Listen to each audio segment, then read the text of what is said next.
E aí, galera do Nexus, tudo bem? Sou eu de novo, professor Vitor Cred, professor de História. Seguinte, hoje nós vamos dar continuidade ao nosso conteúdo, certo? Na nossa última aula, eu falei com vocês a respeito da abdicação de Dom Pedro I e o fim do que ficou convencionado chamar de Primeiro Reinado. Hoje nós vamos começar o conteúdo novo, que é o conteúdo chamado de período regencial, tá? Eu vou gravar ele também para vocês em 2 aulas aqui. Então vamos começar esse conteúdo. Eu vou postar também os slides lá, vocês já vão ter acesso a ele, e vou postar também uma lista de exercícios, tá certo? Bom, período regencial de 1831 a 40, um dos períodos mais conturbados assim, da história do Brasil, né? De maior conflito, de maior treta mesmo, porque nós temos muitas revoltas e nós temos um jogo político muito intenso. Então a grande questão é, para a gente poder entender aqui o que foi o período regencial, eu dividi essa aula em 2 momentos. No primeiro momento, nós vamos falar das questões propriamente políticas, mas já fique sabendo que é a aula de hoje, mas já fique sabendo que tem uma aula sobre revoltas, um monte de revoltas que vão rolar no período regencial, que é a próxima aula. Então, eu vou falar as revoltas, tal. Já fique sabendo que a gente vai falar disso na próxima aula, beleza? Tranquilo? Então, vamos lá. Olha só. Dom Pedro abdicou do trono. E aí, o que acontece? Do ponto de vista legal, a Constituição de 1824 dizia que, na ausência do imperador, por algum motivo qualquer que fosse, o poder era passado a um regente. Regente é aquele que vai estar no governo enquanto o rei, de fato, não pode governar, certo? Lembre-se que o próximo rei, o Dom Pedro II, ia fazer 5 anos, então ele não tinha condições nenhuma de governar. E esse regente, então, que ia ficar no poder nesse intervalo, ele era eleito. Só que tem um problema para eleger esse regente. Não dava para fazer eleições, porque a Assembleia Geral, né, a Assembleia Legislativa lá no Rio de Janeiro, na capital, ela estava em recesso. Então isso vai gerar um ambiente complicado que é, olha, o que fazer? Se a gente não tem quem governe, não tem como eleger um regente, e ainda havia uma ausência total de unidade política entre as elites que estavam ali no Rio de Janeiro, governando naquele momento. Então, rapidamente, se faz uma escolha e, de maneira ainda provisória, faz a chamada regência trina provisória, que eu vou falar daqui a pouco para vocês, certo? Mas o que é interessante no período regencial é que o período regencial é, essencialmente, um período de muita crise. Crise política, militar, econômica, social, em todos os aspectos. O período regencial pode ser compreendido como um período de crise. Primeiro porque não tem rei. Então, um regime monárquico, em que o rei é o fiador da justiça, o fiador da lei, de tudo. Se não tem rei, você tem a ausência de alguém que possa estabelecer essa segurança jurídica e tal. Segunda coisa, o Brasil não tinha um exército propriamente elaborado. E esse exército que tinha era um exército que tinha sido contratado por Dom Pedro I, tinha feito um contrato, não é? E esse exército que tinha sido contratado era um exército estrangeiro e assalariado, um exército que chama de mercenário, que ganha uma grana para poder guerrear. E por isso mesmo, esse exército ele não era fiel ao imperador, nem fiel à regência, nem fiel a ninguém. Ele era fiel ao pagamento. Lembrando que ainda nós estamos vivendo um momento de crise econômica profunda, certo?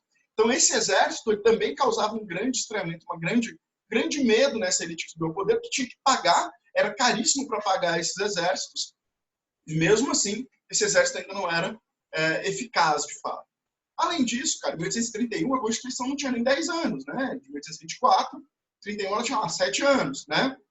O que acontece? Essa Constituição, ela era muito mal elaborada ainda, ela ainda não tinha definido totalmente como é que funcionaria as questões político-jurídicas no Brasil. Então, além de todo o problema da ausência do rei, da dificuldade com a falta de exército, você tinha também essa estrutura jurídica não muito bem definida, o que acabava gerando cada vez mais atritos, mais conflitos no governo, na feitura da lei, da justiça, etc. Sem contar que nós temos, e esse talvez seja um problema grave, que nós vamos resolver lá no último tópico desse conteúdo, que é o seguinte: o Brasil tinha surgido enquanto país, enquanto Estado, mas não tinha ainda identidade nacional formada, elaborada, fechadinha. As pessoas não se sentiam brasileiras, elas se sentiam muito mais apegadas ao local de nascimento, né? Então, e a gente até falou sobre isso anteriormente, quando falávamos das revoltas aqui nativistas, elas eram sempre revoltas locais, ou mesmo as separatistas eram sempre revoltas para separar uma região. Não tinha sentimento nacional. E justamente por isso, por não ter esse sentimento nacional, por não ter essa essa identidade nacional, isso vai gerar cada vez mais conflitos entre governo nacional, regência, lá do Rio de Janeiro, governo federal, portanto, e os mandonismos locais, as elites locais. E nesse momento de crise vão surgir algumas tendências políticas, né? Que nós vamos definir aqui como 3 tendências políticas, não é? Um grupo chamado de restaurador não são partidos políticos, tá? Partidos vão ser formados mais para frente. Então, aqui são tendências políticas, não tinha uma organização interna, nem nada disso. O primeiro grupo chamado de restaurador ou caramuru. Basicamente, a grande liderança era José Bonifácio. Mas, em geral, você tinha militares, conservadores sempre, altos funcionários do Estado e muitos portugueses que vão fazer parte, portugueses de nascença, vão fazer parte do partido, do grupo restaurador. Esses indivíduos, eles desejavam basicamente o quê? Uma centralização monárquica absolutista, ou seja, voltar ao absolutismo presente lá na Constituição de 1824. Voltar, inclusive, com a presença de Dom Pedro I. Só que esse grupo vai entrar em extinção na prática quando, em 1834, Dom Pedro acaba morrendo lá em Portugal. Então não tem mais como fazer o regresso a esse absolutismo monárquico. Mas vão sobrar ainda 2 outros grupos aqui que são importantes. O liberal moderado, chamados de chimangos, cuja principal figura vai ser o padre Antônio Diogo Feijó. A gente vai falar dele mais para frente bastante, ele é um dos regentes, não é? E basicamente o que esses caras querem? Eles querem, como diz o nome, liberal moderado, eles querem manter algumas coisas e outras vão ser mudadas. Por exemplo, o que se mantém? Monarquia, porque a monarquia era importante porque dava unidade política para o Brasil, mantém-se a escravidão, mas não vai ser mais uma monarquia absolutista. A parte mais forte do governo vai ser o legislativo, vai ser a Assembleia mesmo legislativa, beleza? E um terceiro grupo, os chamados liberais exaltados, ou jurujubas, não é? Cujo grande líder vai ser o Cipriano Barata, geralmente formado por classes médias urbanas, pequenos proprietários rurais, o exército de baixa patente, e esses vão ter propostas mais radicais. Primeiro, uma república, então acaba a monarquia. Essa república é federativa. O que é o federalismo? As províncias têm autonomia. As leis não vão ser concentradas na capital. As províncias, as regiões têm sempre autonomia. Tem uma extinção total do poder moderador, o fim do Senado vitalício, a gente falou, né? Os senadores eles eram vitalícios, o fim do Conselho de Estado e, claro, a defesa iluminista de liberdades individuais. Então, essas 3 tendências eles vão existir e é justamente juntando essas 3 tendências, não é, que vai se formar essa regência trina provisória. Ela vai durar apenas 2 meses, com o intuito de convocar, esperar o recesso da Assembleia Legislativa acabar, e convocar uma eleição para uma regência trina permanente, que é a nossa próxima regência que a gente vai falar, certo? Basicamente, o que esses caras vão fazer? Então, aqui os nomes, não precisa decorar, isso nunca é perguntado. O senador Campos Vergueiro, Carneiro de Campos, também chamado de Marquês de Caravelas, e o Francisco de Lima e Silva. Esses 3 indivíduos, juntos, eles vão governar o Brasil e vão baixar, no dia 3 de 5 de 1831, uma lei chamada de Lei Regencial, que basicamente começava a estruturar o poder e o governo da regência. E basicamente consistia no quê? Primeira coisa, tirava-se o último dos ministérios que teve lá de Dom Pedro, chamado Ministério dos Marqueses, só formado por portugueses, e colocava agora no poder um ministério só formado por brasileiros.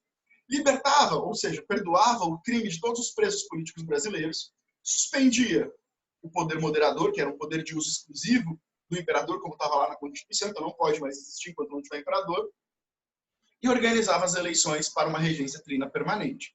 Regência essa que vai ser eleita, né, e que vão ter como 3 regentes aqui, vai durar de 1831 a 35, Costa Carvalho, Braulio Muniz e, de novo, o Francisco de Lima e Silva. Mas o mais importante aqui é a atuação de um homem chamado Padre Diogo Antônio Feijó. Padre Feijó.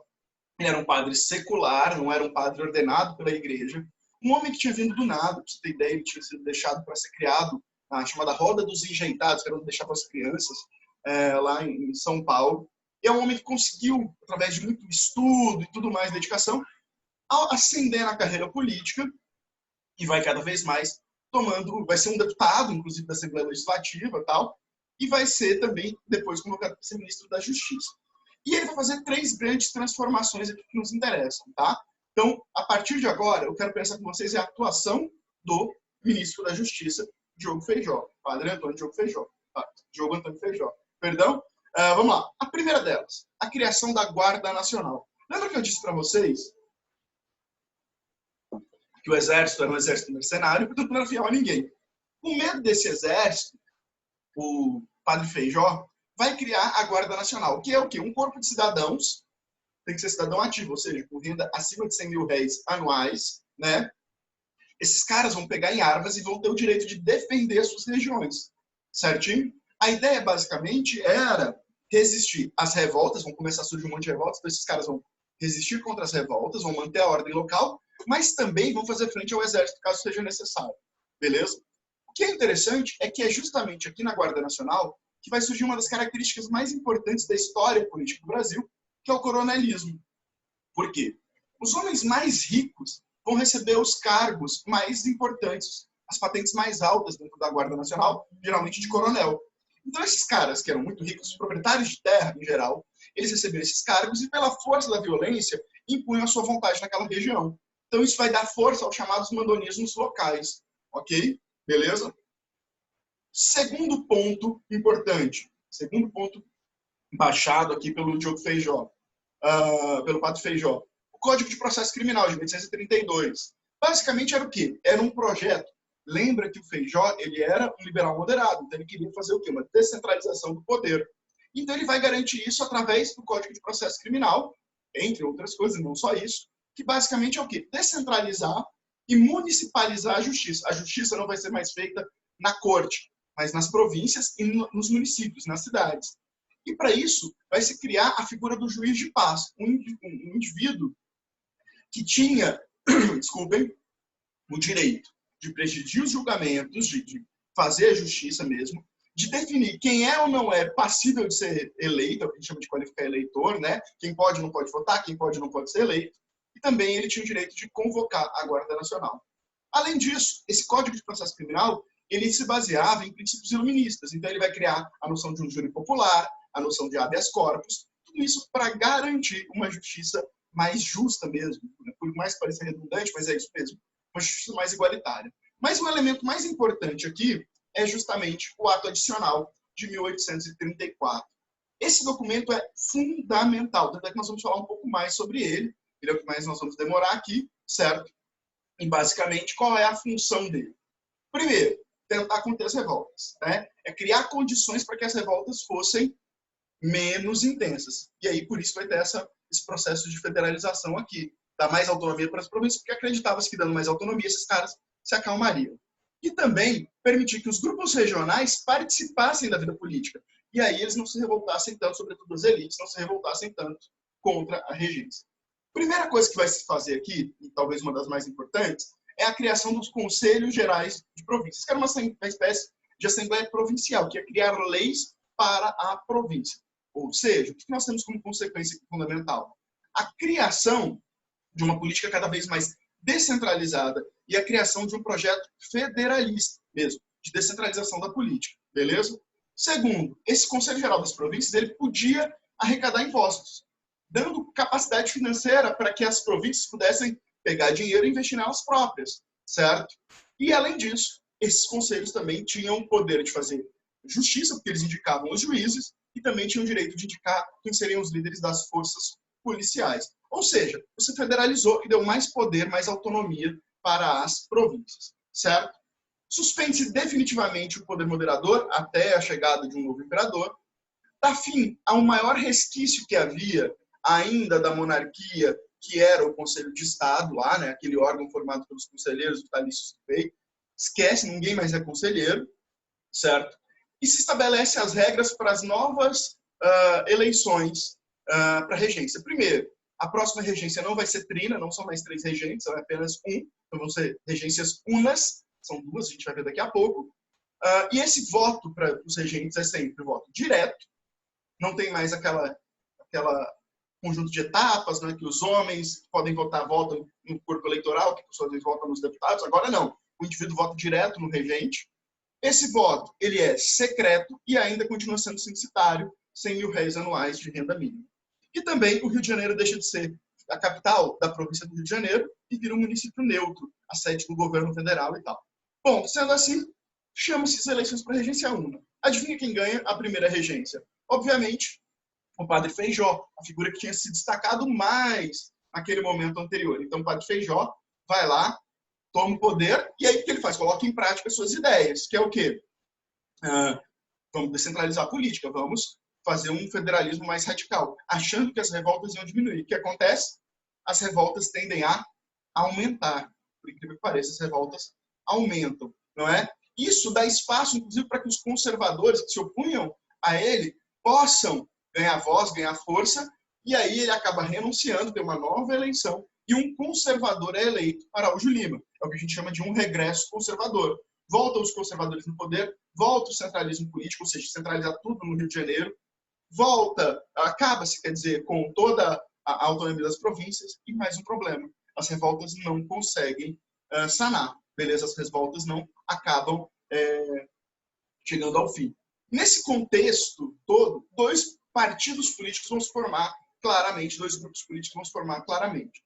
O Partido Liberal e o Partido Conservador, do Feijó e o do Araújo Lima. E a proposta política de cada um deles fica muito clara dentro dessa lógica aí que vocês puderam ver da regência de cada um deles. O Partido Liberal queria o quê? Eles eram chamados de progressistas. Eles queriam o quê? Autonomia provincial. E depois de retirados do poder, vão querer a maioridade do imperador. Ele falou, já que a gente não pode estar no poder, a gente vai querer o imperador novamente no poder. Já os conservadores, chamados de regressistas, queriam uma centralização do poder em torno do imperador e uma violenta ação contra as revoltas, certo? Massacrar mesmo as revoltas. Quem formava o Partido Liberal? Classes médias urbanas, padres, proprietários rurais do sul e do sudeste. Quem formava o Partido Conservador? Grandes proprietários rurais, latifundiários, sobretudo da região do Sertão e do Norte, muito do Grão-Pará e Maranhão, inclusive, comerciantes, magistrados e burocratas, ok? E aí começa uma disputa política entre esses dois partidos. Tanto é assim que em 1840 vai surgir, pela mão dos liberais, um grupo chamado de Clube da Maioridade. Não é um clube, né? As pessoas iam para lá para se divertir, não é isso. Mas é um grupo de políticos que visando a estabilidade política, estabilidade legal, estabilidade militar do Brasil, vão propor o quê? Olha, vamos defender que seja antecipada a maioridade do imperador, que nessa época tinha 14 anos. Vamos fazer com que ele volte, que a maioridade seja de 14 anos, para que ele possa subir logo ao poder. O que é interessante é que quem fez isso foram os liberais. Tá? Mas os conservadores regressistas não se opuseram a isso. E por que não? Porque, primeiro, quando Dom Pedro voltasse ao poder, estava colocado ali o poder do regresso conservador. Né? O regresso conservador finalmente tinha dado certo. Mas mais até do que isso, você vai ser contra, vai se opor ao futuro imperador? Não vai. Então esses caras não vão se opor a isso. Então o que acontece? O clube da maioridade dos liberais vai se articular e com a anuência, assim, ok, os conservadores vão deixar, eles vão modificar a lei para um negócio chamado de golpe da maioridade, que nada mais é do que, em 1840, eles vão adiantar a maioridade de Dom Pedro para 14 anos. Aí depois, quando ele completa 18, essa lei é mudada e continua tudo normal. Mas com isso, garantia o fim do período regencial e o início do segundo reinado, mas que não é o nosso tópico da nossa próxima aula, né? A gente vai parar a aula por aqui, mas na próxima aula eu vou falar das revoltas regenciais, que são um monte, tá certo? Um abração, meninos. Falou, valeu, é nóis.